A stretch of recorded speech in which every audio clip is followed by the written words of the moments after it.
my last one on this list is my 1992 Range Rover Classic. That is currently undergoing an extensive restoration with the lads from Transformotion. There are already 2 videos on their channel featuring that Range Rover, and it's in a state. You'll think I've completely lost the plot, but it means quite a bit to me, that car. I've had it for 7 years and I've never done anything with it. I just had it trailered from place to place under a tarpaulin sheet until various people shouted at me, and then it got moved again. It's just gone from pillar to post, but now hopefully I'm going to get it back on the road. If you go back and watch those Transformotion videos on that Range Rover, I had all the welding done about 5 years ago, so it doesn't need an awful lot of welding. When I bought it, it was like a Flintstones car. There was just very little left of it. But now all that's done, I mean, don't get me wrong, it's still quite a big job. It's going to take them weeks. But it is a solid-ish foundation, really. And I just think when that's back on the road, it will be the coolest thing to use as a little local runaround. I'll go and get my coffee in it on a Sunday morning, that sort of thing. Now, that Range Rover Classic in question, I paid just £1,000 for. Then I spent about £1,500 doing all the welding, and it's probably going to cost me another 6 or 8 grand, I suppose, to get back in decent condition, in a condition that I'd enjoy using it. And you can pick up decent examples for about 20, so it's still worth doing, I'm convinced. You can pick them up for between 8 and 12, but they'll be ropey and they'll be rusty and they'll need a load of work. So I thought, if this one owes me 10, 11, 12, I know it then. Everything's been done and it should be good for another 5 years or so. I mean, realistically, I'm not going to use it an awful lot anyway. It's just a cool thing to knock around in.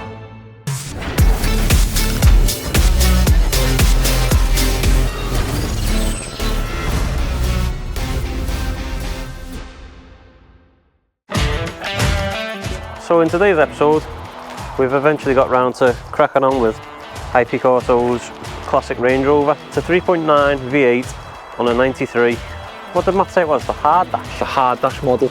Yeah, we haven't got a clue what he means by that. So we're probably going to give the car a bit of a quick wash, get all the crap off it. We'll empty all the stuff out the inside because someone's just bunged it in there and it's an absolute mess.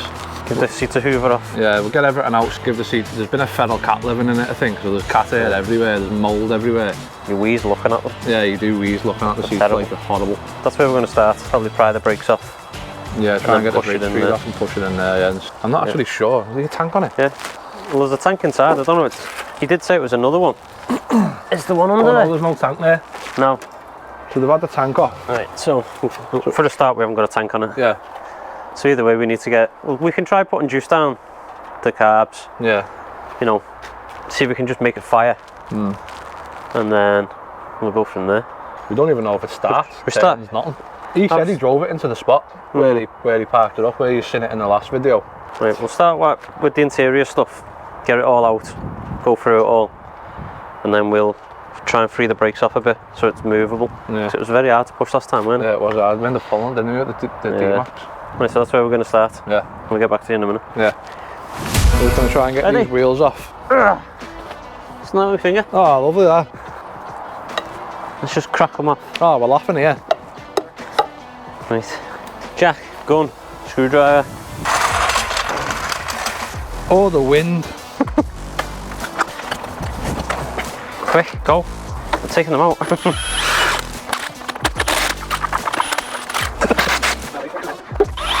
Should we put his new wheels on now? Anticlimactic, like, but you know. Nah. They still stay off. Yeah, they will, like. That was easy as well. He said bin off. Yeah. Had a karate kick to that there, John. Oh, they look lovely woods. Look at them. What? Them friggin' brake clamps. Yeah, we're going to put brake rubbers on it anyway. This is spankers though. I won't say spankers. No, but they look but there's no lip at all. Feel it? We need to be able to see it. Can't see fit webs. Fucking Aragog's going to come out and bite me. Ah! Jesus Christ. So before we carry on with today's video, I'd like to say a massive thank you to OBD11 for sponsoring this video. And guess what? Our Transformotion followers get an extra 10% off if they use code TVR at checkout. So here it is, the OBD11 device. It's not just a gadget, it's your ticket to unlocking your car's full potential. With official VAG and BMW Group licenses, it's a great bit of kit to have. And it also supports Toyota and Lexus. So don't just think it's for certain brands. If your car's newer than 2008, OBD11's got your back. Let's dive into some of the useful features that OBD11 has to offer. With OBD2 functionality, basic diagnostics, engine insights and gearbox tweaks, OBD11's got your back. Enough talk, let's see it in action. So today we're going to be plugging our OBD11 reader into a Seat Leon. So after plugging the OBD reader in, turn your ignition on, click connect and wait to scan. So we can now tap to scan. So it should only take a couple of minutes to read all the modules and it'll let you know how many faults you've got. So after OBD11's done a scan, it's come up with 3 faults found. Right, so first fault's come up with engine. Click on engine, faults, click faults, engine overspeed. So if you need a further explanation to what the fault code is, you can click on the G to go to Google. It was a rev limiter fault. So next fault is tank lid unlocked. So next fault is tank lid unlocked. Google that one because I don't even know what that one is. Electrical error in tank lid actuator.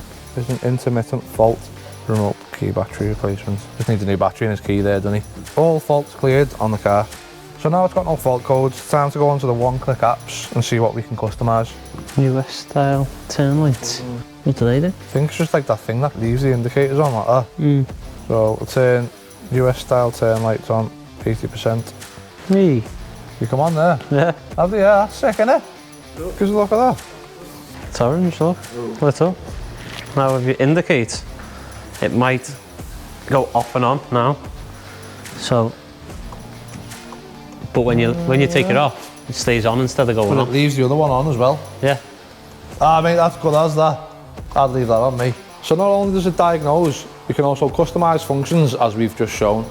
So we just want to say a massive thank you to OBD11 for sponsoring today's video. And don't forget you can use code TVR at checkout for a cheeky little 10% off. You can also click the link in the description below or scan the QR code on screen. At least if you just take the calipers off, you won't get stuck on. You know, if you accidentally push the brakes and leave it and stuff again. If you accidentally push them when they're off though, pistons come out.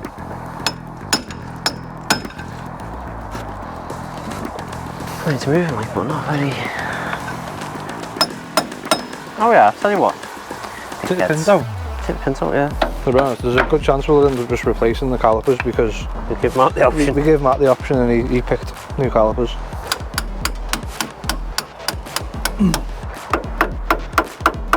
The springs just fell apart. Oh yeah, it's gonna need all new ones of them. We'll send Matt a video. Yeah, so Matt, even down to your brakes, everything's literally crumbling. All your little split pins in the back of your actual pins, and then the springs in the middle are just crumbling to nothing. Oh, that one survived, but oh, there you go, it's gone in half. Just that they've gone crack. They're brand new then. It's a shame, innit? Back on all. And we're ghosty for miles now with these out. They look rather seized in there then. There's a little rubber there. Hopefully they're seized, but they won't come out. Yeah, because you look at that. Get a few buggers. They're huge, them things.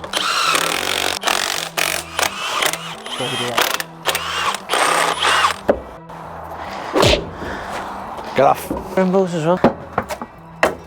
All your dome guards and everything that actually fell apart, man. Back and plates. I guess. I'm concerned. They're getting new calipers, new brakes anyway, so there's absolutely no point in keeping them. Got any protection for your eyes? Put your squints on.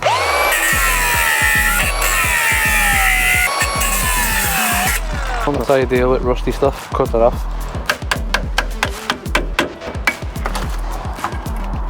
Ah, ain't rusty chicken. Need to clarify to everyone, don't we? This is not a restoration. Yeah, this is not restoration. We're basically finishing off what he had started welding wise and all that other stuff from the other fellas. This is not going to be no concourse thing. No, definitely not. He wanted just usable working condition, so it's literally getting a little tiny bit of welding finished off like there, that little bit, and there's a body mount underneath, and then all the flakiness is getting Bazzed off, yeah, and then just under sealed again. And then obviously getting all the panels bolted back on properly. Couple of new ones because like the front wing's bent and the other rear quarter's bent. New door, and then everything, new suspension, new brakes, new wheels, new tyres. So yeah, before anyone gives us grief in the comments, it is not a restoration. I did say, he wants it like with mint. And he's like, no, I'm realistic. I don't want to blow the budget like silly because it's not worth that much. No, it's not. So, He yeah, just wants it it's basically getting it usable. back on the road, getting everything mechanically Well, he sound. said use Sunday driver to go and pick his coffee up, he said.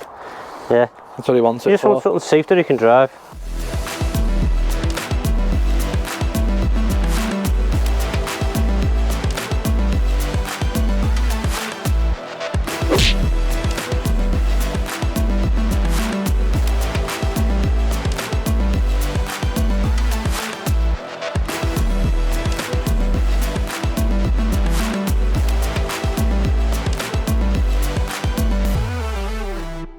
Right, so it does roll, just that there's really notchy with low tyres, so it will Well, actually... the tyres look like they were up, didn't they? Yeah, they did. It does actually roll nice now. So, kick the wood back under it. So that's that problem solved. Right guys, we're going to call it a day there. What did you say then? It's getting dark. Oh yeah. So right guys, we're going to call it a day there. It's getting dark, and by the time we get it in the garage, it'll be time to bring it back out again, so... We're starting a fresh day. Yeah, start on a But fresh day. It's mobile now. We know it moves. So we're going to push it in tomorrow and crack on from there. Right, so we've just bought Matt's tanking out the back of the truck, just to check what it looked like inside here, just to see what we were dealing with. And it actually looks cleaner than we thought it was going to look. It's quite nice, to be honest. So everything seems to be moving and stuff, and I've had this bottom bit off and the fuel pump looks alright. So it looks good to go, but there's a seal missing for a start, and looking online on one website we've looked at, that seal alone is 30 quid. Just for the seal. Yeah, so we need a seal for there, so that's sealed when that's down. And we've just looked on this website for, bearing in mind, the brand new Land Rover parts. And basically we've priced up everything on here, but the grand total was just shy of 3,800 quid for just your fuel system to the engine. Right, so that bit of pricing we just did on there was literally just shits and gigs, just to see what it had come to really, and it's absolutely ridiculous. Yeah. The bit we only actually need are the fuel lines. What were they then, 130 quid, something like that? I know, it's a joke. Engine to filter, so that's 130 odd. The fuel filter's a tenner. Then from the filter to the tank is 215. And then the return one is 126. All right, so you're 500 quid nearly. Oh yeah, just in fuel lines. In fuel lines. So and we're then gonna have to look for good second-hand ones. fuel filler neck, literally just that bit to the bit that's about here, that's cut off without the cap on. No rubbers, no nothing, just the plastic bit. Yeah, is what was it? 730 odd quid. For 730 quid 85. for that without your cap. Yeah. And no rubbers. There's two filler necks there, 35. Oh, 35 for unleaded, for leaded. Right, it's unleaded. Yeah. All right. So for unleaded, What's the difference? 736 quid for leaded. We might not have to use. No, this. I think this is unleaded. But why? What's the difference in Is making unleaded them? harsher though? Like, have they got to use a different plastic? Well, anyway, it's absolutely ridiculous. So we won't be spending 700 odd quid on just a filler neck. You just get one second hand, I think. That's just ridiculous. Even us spending that much money, I wouldn't want to do that. That's just stupid.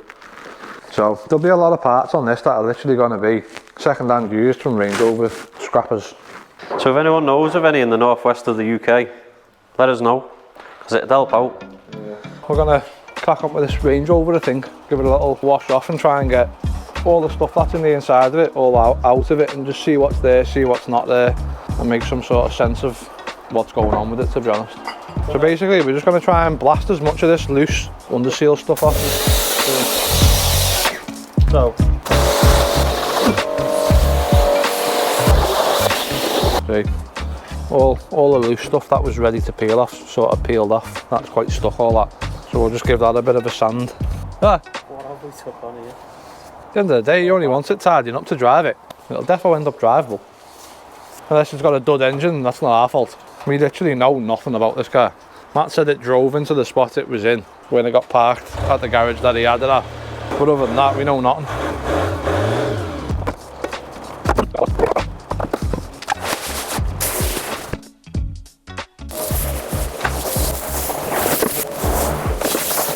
That's good, isn't it?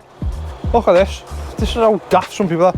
They put a bit of tape over the top of there. I mean, to be honest, at the time, it probably would have been fine, but 7 years down the line and all the tape's gone straight. Whatever was kept in there is gone. This is going to be an headache, this thing, definitely. Oh well, started it now. I need to go and get a box. What? Look at the seats. Yeah, I'm hanging. There's definitely like some sort of cat living on this seat. Somewhere.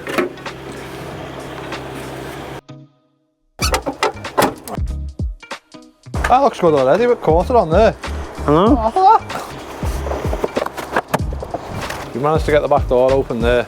Absolutely lashing it down now, so I'm going to turn the camera off and I'll get it back out when I've got everything out of it. It's all cleared out now, looks well better. I'll get these few last little bits out of here, take the carpet out and we'll see properly what the crack is. It's not that bad now, what are you on about? Yeah, maybe inside. Yeah. Underneath. Oh, I'm not talking about underneath. The bottom of it's solid, isn't it? Yeah, the bottom of the floor. The floor looks lovely. Apart from a bit of a dirty patch that someone's put in there, but it's all solid. Keeps water out though, doesn't it? Yeah, exactly. I mean, oh yeah. I think a tarantula's going to come out of that. Yeah. I wouldn't even put my hand in that, mate. Oh mate, that's thick. It's like, it's got densiness to it. Densiness. Quick walk around because get this camera out the rain. Got most of the outside panels bolted back on. Bumpers all back on, grills in. Just got the other back quarter to put on over there, but it's got a big stove mark in it, so I don't know if he wants to put this one on. There's a dint there, a big dint there. There's a dint there. I mean, they'd probably come out and repair, like, in fact, not even probably, they definitely would repair, but looks good there. We just need to sort this friggin' mountain of mess out of here, because it can't stay in here. Get it in somewhat of better boxes, because they've got asthma boxes all over the gaff. He's wheezing looking at them. Yeah. Yeah. What?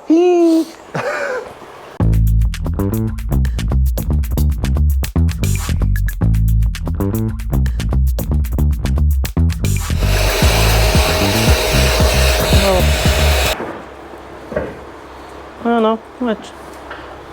Oh, it's a leaf in it. Oh no, it's not.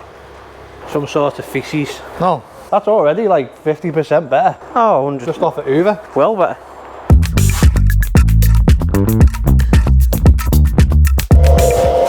I knew that one. Wanker that one, isn't it? This must have been its preferred one. The feral cat.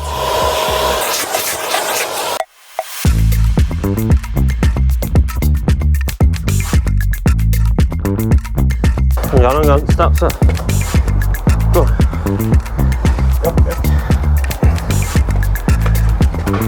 Push. Whoop. Cameras are gone. Whoops.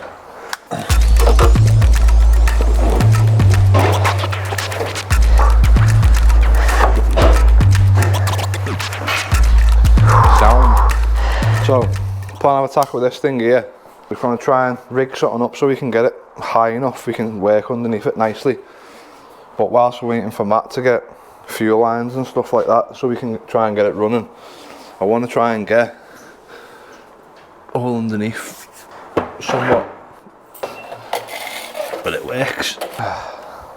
That's where the tank lives there. So I want to just try and clean as much of it up as possible so the tank can go back on and stay on. Shit's door shut anyway. So, job for today is grinding. PPE especially today. Oh yeah. Lying under here, this friggin'... Eye protection is key. Yeah, otherwise we'll have rusty eyes. We're both being in I'm A&E. not normally a PPE type of guy, to be honest, but... Yeah, it's just dust or mud, yeah. Anything.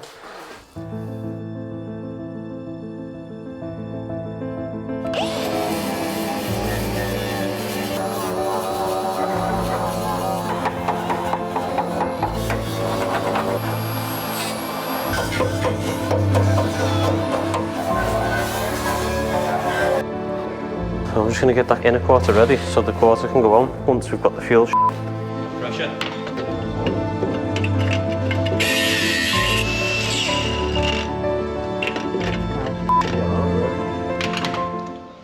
I hate these goggles, you know. Did you hit him in the nuts? We got both most of it. But it fucking ricocheted into the nuts.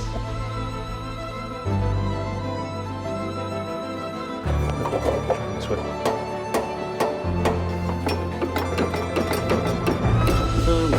There she is. Off and out the way. Yeah, look.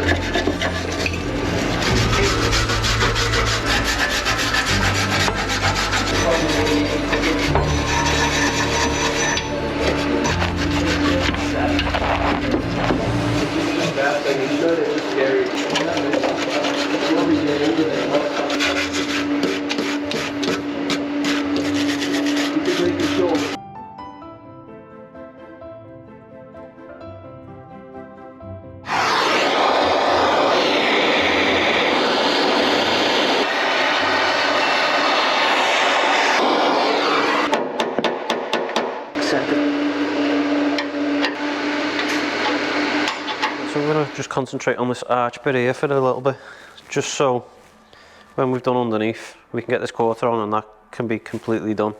The quarter doesn't have to come off again then. I've noticed whoever put this patch on, well, didn't put it on so straight.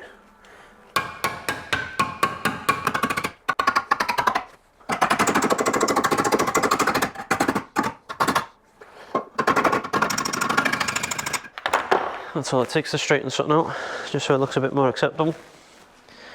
So I'm going to grind a few of these corners here because they're a bit rough.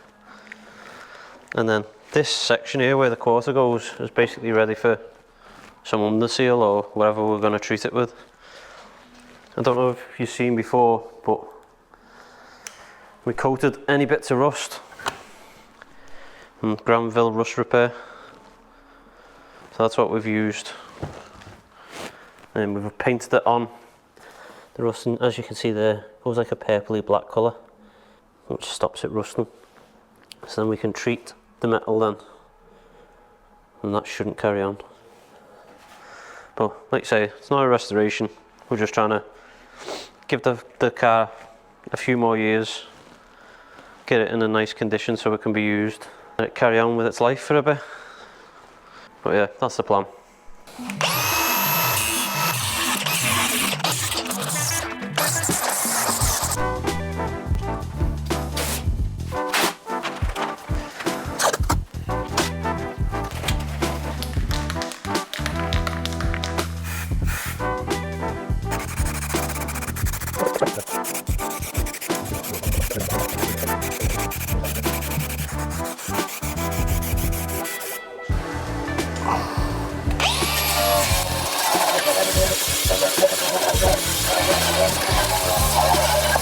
Wait for Andy to get back with masks before I carry on with under there.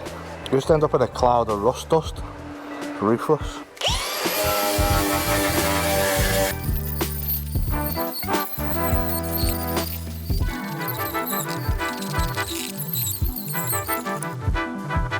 Even though some of that there looks flaky as, and like you say, these things are savage for ripping stuff off. And a lot of that there won't come off with it, so a lot of it is stuck like you wouldn't believe. It's just surprising that most of it's just flaked off. We'll get some rust treatment on that there now. Let that dry and we can stone chip that in. It's just going to have to be done in sections, all this, because we don't have the space here really to take everything apart. Don't ask me what it does this, because I'm not 100% sure what it does to the rust. I mean, I know it sort of kills it and stops it, but I used this on my Impreza years ago when I did a load of rust and cutting rust out on that, and then bits couldn't get to it. Put this on and it never ever come back through. We just got to leave it now for half an hour or so, and it slowly starts turning itself black, or purpley black. That bit there. You sprayed that today? Yeah. Oh, look at the other side. Look at that. That's how it was. Oh yeah, man. We've rust treated it. Dude, you've literally shaved off 30 years. Yeah, exactly. So that's what we've got to do through every step of the car. Yeah. Just gonna have to do it in sections though, because Yeah, I'm sorry that. we haven't got the capacity to strip everything off. Might still be wet. Yeah. Lovely though, isn't it? We have to ignore the rough welding and all that. Made Wasn't a us. big difference, man. That's easy. So the first episode's really good. Already looking much cleaner. Just by getting the flakiness off, looking a hell of a lot better. Get some rust treatment on it. Right, so if you've enjoyed today's video, don't forget to like, subscribe and leave us a comment. And you can also follow us on Instagram and TikTok, and we'll see you in the next one.